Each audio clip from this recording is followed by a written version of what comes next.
لوی اختر د قربانۍ اختر په رانږدې کېدو دی. دا اختر تاسو د ابراهیمي سنت د قربانۍ په ذبح کولو او حلالولو سره ښکلی کړئ.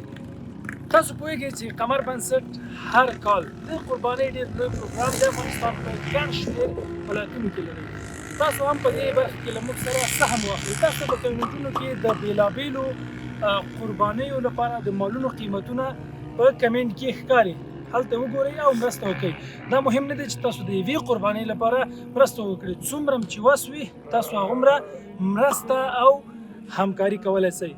یو ځل بیا وایو چې دا د قربانۍ اختر د خپل ځان ترڅنګ د خپلو اړمنو او بېوزلو هیوادوالو لپاره هم د خوشحالۍ اختر وګرځوئ او دوی هم د دې ابراهیمي سنت او د دې قربانۍ څخه برخمن کړئ. له قمر سره اوسئ او قمر له تاسو سره دی او موږ تاسو ټول د افغانستان له بېوزله وګړو سره یو. السلام علیکم ورحمة الله.